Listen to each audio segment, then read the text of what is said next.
ज़िंदगी क्या है अनासुर में ज़हूर तरतीब। ज़िंदगी क्या है अनासुर में ज़हूर तरतीब। मौत क्या है उन्हीं अज्जा का परेशान होना। मुर्शिद जौन एलिया कहते हैं, क्या कहें ज़िंदगी के बारे में, क्या कहें ज़िंदगी के बारे में, एक तमाशा था उम्र भर देखा।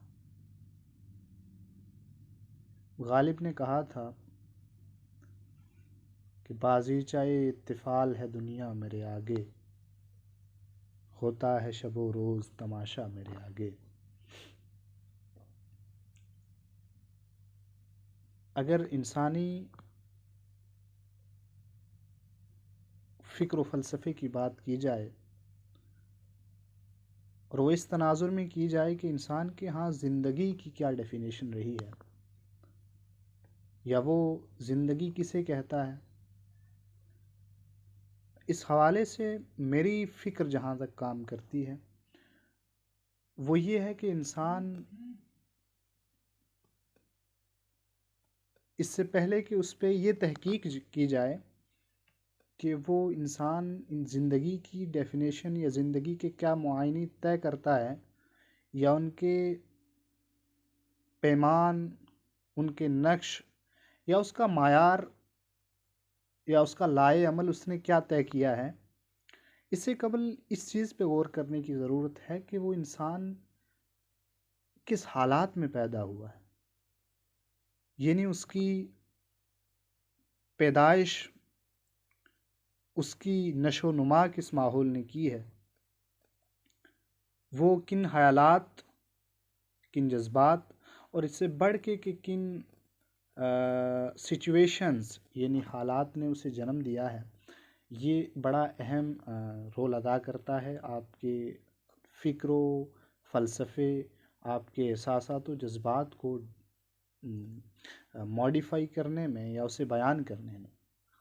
जैसे कहा जाता है कि मैकियावेली जो फादर ऑफ रेनेशा हैं, यानी जिसे उर्दू में निशात-उस-सानिया कहा जाता है, मैकियावेली ने इंसान की जिस हैयत को बयान किया वो नाकाबिले तरदीद तो है ही, लेकिन ये भी कि आज इंसान को उस हैयत के तनाजुर में देखा जाए, वो हकीकत तो है, लेकिन इस कदर जिस कदर के मैकियावेली ने उसे प्रेजेंट किया है, आज के हालात में उसे प्रेजेंट करना मुश्किल है। ये इसलिए मुश्किल नहीं है कि इंसान उस अपनी नेचुरल उस यानी अपनी हैयत से हट चुका है, ऐसा नहीं है, बल्कि इसलिए है कि इंसान ने आज उन तमाम किस्सों से, उन तमाम रिवायतों से, उन तमाम सबक से एक जो अहज़ किया है, वो सबक अहज़ करके अपनी ज़िंदगी को उसमें तरमीम लाने की कोशिश की है। मेरे नज़दीक इंसान किसी से हर मुतल्लिक ही एक देखिए 2 किस्म के आपके हालात, बयानात और ज़िंदगी के मुताबिक डेफिनेशंस हो सकती हैं। एक ये है कि आप कुछ चीज़ें नेचुरल हैं, प्रीफिक्स हैं, जिन्हें आप तरमीम करना चाहें भी तो नहीं कर सकते, बदलाव लाना चाहें भी तो नहीं ला सकते। लेकिन कुछ ऐसी चीज़ें हैं जिनका मीनिंग, डेफिनेशन हालात, वक्त और ज़माने इन चीज़ों के साथ बदलता रहता है। इसे एपिस्टेमोलॉजी कहा जाता है कि लफ्ज़ वही रहते हैं लेकिन वक्त और इलाके के साथ साथ अपना मानी बदलते रहते हैं। सामाईन, इंसान अपने अंदर में एक कायनात है। आप इस लफ्ज़ से इस बात से किस कदर इत्तेफाक करते हैं, ये तो एक आप पे मुनहसर है, लेकिन मेरे नज़दीक इंसान नज़रियात के ख़िलाफ़ के पेश नज़र, चाहे वो नज़रियाती हो, इक़्तिसादी हो, मुआशराती हो, उसके इसके तईं अपनी अपनी एक ज़हनी तयन होता है जिसके मुताबिक ही वो किसी चीज़ को तय करता है। मान लीजिए मुझे मैं चूँकि तालिब इल्म हूँ तो तालीम से वाबस्ता रहना पसंद होगा, और यही मेरी ज़िंदगी की चाहत रहेगी कि मैं जितना ज़्यादा से ज़्यादा हो सके मैं इससे जुड़ा रहूँ, पढ़ता रहूँ। जबकि इसी के बरक्स एक बिजनेसमैन जो मुआशियात से जुड़ा हुआ है, जिसका पेशा बिजनेस है, उसे ये तालीम वगैरह सब फ़लसफ़ी बातें, और फ़लसफ़े से मुराद के पागलों और निकम्मों लोगों की चीज़ें लगती हैं। जबकि वो टू द पॉइंट बात करता है कि आप कोई बात कर रहे हैं, उससे आपको फ़ायदा क्या हो रहा है। मसला उसके यहाँ सिर्फ फ़ायदा, आपकी ज़िंदगी का तयन फ़ायदे के अंदर बंद है। इसी तरीके से आप चलते चलें तो एक मज़दूर से मिलें, उसे ये बातों पे अक्सर व बेशतर हँसी आती है। आप जब उसे कोई चीज़, मान लीजिए उसी के रिलेटेड मार्क्स की थ्योरी समझा रहे होते हैं कि मार्क्सिज्म ये कहता है प्रोलेटेरिएट क्लास के बारे में, तो वो हँसेगा कि आप किस तरह की हमीकाना बातें करते हैं जिनका हकीकत से कोई ताल्लुक ही नहीं है। इसी तरीके से आप एक रिलीजियस आदमी से मिलेंगे तो उसका तसव्वुर इल्म के तई, हालांकि वो भी इल्म है, लेकिन उसके तई इल्म और ज़िंदगी का तयन अलग होगा। तो मैं इस आईने में कहना चाह रहा हूँ कि इंसान एक मुकम्मल कायनात है अपने अंदर, और हर वो कायनात, अच्छा कायनात एक और हम सिमत से भी इसे कह सकते हैं, और एक दूसरे तर्ज से भी कह सकते हैं। वो ये कि इंसान ने एक वक्त में उसके कितने इंस्टीट्यूशन काम कर रहे होते हैं। मान लीजिए मैं बात कर रहा हूँ तो मेरी ज़ुबान और होंठ काम कर रहे हैं। मेरा इसी वक्त में बैक वक्त मेरा नाक किसी खुशबू को या बदबू को सूंघ सकता है। मेरी आंखें बैक वक्त देख भी सकती हैं, और देखने के साथ साथ किसी चीज़ का नक्शा अपने अंदर बना रही है। मेरा ज़हन बैक वक्त मेरे तमाम जिस्म की हरकत को बड़ी तेज़ी से मुझ तक मैसेज पहुंचा रहा है। इसी के साथ साथ मेरा जिस्म के, अगर आप एक एक अज़ा को गिनवाना चाहेंगे और गिनवाएंगे और उस पर गौर करेंगे तो आपको लगेगा कि हर एक अज़ा आपका अपने तहीं मुकम्मल एक इंस्टीट्यूशन का काम कर रहा है। देखिए ये कितनी बड़ी बुनियाद है कि कायनात जब आप कह रहे हैं, कायनात किसी शय को कह रहे हैं, तो कायनात का क्या तसव्वुर आता है। मुझे जावेद अहमद गामदी साहब का वो जुमला बड़ा पसंद आता है कि इंसान ने, एक वक्त था कि इंसान के लिए आसमान किस तरह का है, कायनात किस तरह की है, ये फैली हुई फ़िज़ा किस तरह की है, ये सयारे क्या हैं, ये सितारे क्या हैं, ये एक तसव्वुराती बात लगती थी, ये एक दूसरी दुनिया की बात लगती थी।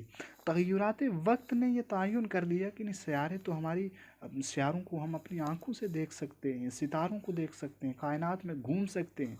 तो गांधी साहब कहते हैं कि आपका जो महदूद इल्म है वही कायनात के मुताबिक कोई राय कायम कर रहा होता है। जबकि बदलते वक्त के साथ हो सकता है आइंदा 50-100 साल में वो चीज़ें मुमकिनात में से हों जो आज हमें गैर मुमकिन लगती हैं। तो कहने की से मुराद ये है कि हमारी एक आँख जो आसमान को देख रही है, खुले आसमान को, वो रंगीन और नीला सा नज़र आता है, तो हमें लगता है कि आसमान नीला ही है और ये जहान इतना ही है। तो ये जो चीज़ तय कर रही है, ये आपकी नज़र है। अल्लाह ताला ने अगर आपकी नज़र ही छीन ली, या मान लीजिए आप अंधे हैं, तो आपके सामने कायनात क्या है? एक अंधेरा है, कुछ भी नहीं है। आप हर चीज़ को महसूस करते हैं, देख नहीं सकते। इसी तरीके से अगर आपके आप कान से बहरे हैं, आपके यहाँ कायनात क्या है, मौसीकी आपके यहाँ क्या है कि बातों की लज्जत, चाशनी, इंटरेक्शन और इसके किस तरीके से अंदाज, ये सब चीज़ें आपके लिए क्या हैं? कुछ भी नहीं है। आप इशारों के तरीके से इशारों के ज़रिए से बातों को समझते हैं। तो मुराद ये कि हर पहलू से आप देखेंगे तो कायनात का तसव्वुर भी इंसान का है। यानी कायनात कितनी वसी है, कितनी कमतर है, कितनी चौड़ी है, कितनी खुली है, कितनी खुली है, कितनी कम थी, कितनी ज़्यादा है, ये इंसानी तसव्वुर है और इंसानी जहन ने कायम किया है। कुदरत ने इसके बरक्स क्या कायम किया है और उसकी कितनी मतलब वसअत है, ये तो अभी कुदरत, ये तो अल्लाह ताला के यहाँ वही जानता है। लेकिन मैं इंसान की उस कायनात के तसव्वुर की बात कर रहा हूँ। तो जब इस तसव्वुर में हम इंसान के एक अपने अपने अंदर के इंसान, अपने एक जो उसका सरापा जो स्ट्रक्चर है, जो बॉडी है, उसके अंदर कायनात की बात की जाए तो दरअसल कायनात ये गिरदो नवा का माहौल नहीं है, बल्कि उसके उसका जो ये तसव्वुर जो ये चल रहा है, जिसमें वो ये सब राय कायम कर रहा है, वो दरअसल उससे बड़ा इदारा है। सामाइन, बड़ी गौरतलब बात है कि आपने अक्सर व बेशतर सुना होगा कि हर वो मोज़ी जानवर, हर वो बड़े और कदावर जानवर जो आपको अगर उनकी ताकत और उनकी उसका पता चलेगा तो आप डर जाएंगे। आप हाथी की एग्जांपल ले लें, सांप की एग्जांपल ले लें, डसना कि अगर आपको डस देगा। और बहुत सारे ऐसे सांप हैं जो अफ्रीकन डेजर्ट और रेगिस्तान में पाए जाते हैं कि आपको दूसरे देख लें तो 2-3 इवन के फीट और उसके फासले पे आप उनका जहर का असर होता है। तो कहने से मुराद क्या, कहने से मुराद ये है कि अल्लाह ताला ने एक इंसान का जहन बनाया है जिससे वो हर उस मोज़ी और कदावर जानवर पे भी हावी हो जाता है। तो ये चीज़ आपको दर्शाती है कि कायनात का तसव्वुर आपके जिस्म से नहीं है। बेशक आपका जिस्म उसका पार्ट है और वो हर जिंदा चीज़ में मौजूद है, लेकिन आपका जहन इस सब के ऊपर जो मॉनिटर कर रहा है सबसे बड़े कायनात का, वो मशीनरी आपका जहन है। मशीनरी नहीं, बल्कि इसको दूसरे लफ्ज़ों में आप यूँ कह लें कि एक सीपीयू है जो आप सारे उसको कर रहा है। अगर मशीन कहेंगे तो वो तो फिर दूसरा, लेकिन हाँ, एक पर्सपेक्टिव में आप कह सकते हैं कि मशीन और मशीन को कुदरत चला रही है, तो इंसान इस सेंस में और उसका जहन एक मशीन है। सामाइन, मुझे कभी देख के सुन के अजीब लगता है, अक्सर लोगों से मिलते हैं, अक्सर औकात बात होती है एक तालिब इल्म के यहाँ, उसकी ज़िंदगी के यहाँ, उसके मुस्तक़बिल के क्या इरादे हैं, या उसके यहाँ मुस्तक़बिल क्या है, उसके यहाँ कामयाबी क्या है, कामरानी क्या है। हर समाज की इवन की कामयाबी और कामरानी की किस तरीके से ताबीर होती है। मान लीजिए मेरा समाज है, मैं अपने समाज की बात करूँ तो वहाँ तामीर व तरक्की, वहाँ पे डेवलपमेंट, वहाँ पे कामयाबी आपके इस चीज़ पे नहीं होती कि आप कितने बड़े ज़हीन हैं, आपने कितना बड़ा इंसानी कारनामा अंजाम दिया है या अंजाम कर देने के ख्वाबीदा हैं, बल्कि वहाँ कामयाबी की ताबीर ये है कि आप कितने बड़े दौलतमंद हैं, आपने गवर्नमेंट किसी सर्विस में जॉब ली है या नहीं है। तो ये क्या है, ये एक समाज का तस्वुर है। यहीं से आप थोड़ा थोड़ा आगे बढ़ते जाएंगे, वो समाज जो हमसे 50 साल आगे चल रहा है, उस समाज के यहाँ दौलत एक तस्वुर है ही, क्योंकि दौलत कोई नया तस्वुर इंसान के जहन में नहीं आया है, कदीम ज़माने से चल रहा है और इंसान से कायम रहेगा। लेकिन ये कि दौलत के साथ साथ वो इंसानी तहजीब को तरजीहात दे रहे होते होंगे, वो इंसान के खुले दिमाग और उसके लिबरल आइडियाज़ को डिफ़ाइन कर रहे होते होंगे कि आपके कितने लिबरल आइडिया हैं, और इससे आप डिफ़ाइन हो रहे होते होंगे कि आप कितने सक्सेस हैं। सामीन, कहना ये चाह रहा हूँ कि हर वो चीज़ जो हमें अच्छी लगती है, कामयाब लगती है, हमें हमारे जहनों में, हमारे अल्फाजों में वो कामयाबी है, वो ज़िंदगी है, वही दुख है, वही सुख है, वही मान लीजिए राय है और ख़त्मी राय है। इसको किसी दूसरे शख्स के साथ रिलेट करके और इस कदर उस पे ज़ोर व शोर के साथ ये मनवाना कि यही हकीकत है, ये शायद एक अहमकाना हरकत होगी। ये तो सच है कि आप कोई बात कह रहे हैं, एक नज़रिया है। मुझे गांधी साहब की ये बात बहुत पसंद आती है। उन्होंने एक किसी इंटरव्यू में कहा था कि डार्विनिज़्म अगर एक नज़रिया होता तो हम उसे बसरे सरे हम उसे तस्लीम करते कि एक नज़रिया है, लेकिन वो नज़रिया नहीं है, वो इंसानी लाशऊरी अकीदा बन चुका है जिसके ख़िलाफ़ हमें खड़ा होना हमारी मजबूरी बनती है। वरना एक नज़रिया जिस पे आप इतनी मेहनत करके सामने ला रहे हैं, उसे दुत्कारना ये इंसानी फ़िक्र व नज़र के साथ ज़्यादती होगी। तो कहने से मुराद ये कि एक शख्स अगर ज़िंदगी की कोई राय, ज़िंदगी के मुतल्लिक़ कोई राय या दुख व सुख, कामयाबी या नाकामी के मुतल्लिक़ कोई राय कायम कर रहा है, तो ये गलती नहीं है, इसे आपको तस्लीम करना चाहिए। बल्कि अगर इसमें तरमीम की ज़रूरत है तो तरमीम कीजिए। लेकिन अगर आप इसके बरक्स ये कहें कि जी ये राय, या ये कहें उसे सिरे से खारिज कर दें, या कहने वाला ये कहे कि यही आखिरी बात है, ये भी शायद अहमकाना और जज्बाती बात होगी। लेकिन एक बात जो हकीकत है वो ये है कि इंसान अल्लाह ताला ने एक ऐसी नशो नुमा और एक ऐसे अक्सन व तकवीम के साथ जो उसे कुरान बयान करके कहता है कि उस पर बनाया है कि फिर आप हर हज़ारों चीज़ें आपके अंदर ही गर्दिश कर रही होती हैं, हज़ारों अरमान, हज़ारों ख्वाब, हज़ारों दुख, हज़ारों गम, जिसे आप बता भी नहीं सकते।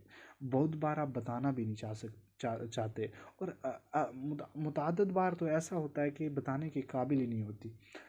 कुछ खुशियाँ, कुछ एहसासात आपके इतने बुलंद और इतने आला पाया के होते हैं कि आप उन्हें सिर्फ महसूस कर रहे होते हैं, और जब वही हकीकतें आप किसी शख्स को बताना चाहें या उसके सामने लाना चाहें तो आपको वो बताते हुए भी एक झिझक सी महसूस होती है, एक यूँ कह लें कि मजनूनाना बातें लगती हैं। इसलिए मैं इसीलिए कहता हूँ कि इंसान मुकम्मल कायनात यूँ है कि आप उसकी वही चीज़ समझ सकते हैं। जैसे मैंने पहले अर्ज़ किया था कि कायनात को आप उतना ही समझ सकते हैं जहाँ तक आपकी नॉलेज पहुँचती है। इसी तरीके से आप एक इंसान को इतना ही समझ रहे होते हैं जितना वो आपको बताता है। मान लीजिए आपका कोई दोस्त है, आप उसकी उतनी ही हकीकतें जानते हैं या उसकी उतनी ही उसके उसके क्या लाइक एंड डिसलाइक हैं, जिसे वो आपको बता रहा होता है। और वो बातें जो वो बताना नहीं चाहता, बता रहा नहीं होता और बताने की होती नहीं, वो तो उसके अंदर दफन है। और यही जो चीज़ें उसके अंदर हैं, जिन्हें वो महसूस कर रहा होता है, जिनसे वो जी रहा होता है, जिनसे उसका मुस्तकबिल के उसने बहुत सारे जाले और वो नशीमन तामीर किए होते हैं, वो सब क्या है? वही कायनात की निशानियाँ हैं। और यही चीज़ एक इंसान को मुकम्मल इदारा, और इस इदारे के साथ साथ अपने अंदर में एक मुकम्मल कायनात बनाने की निशानी है।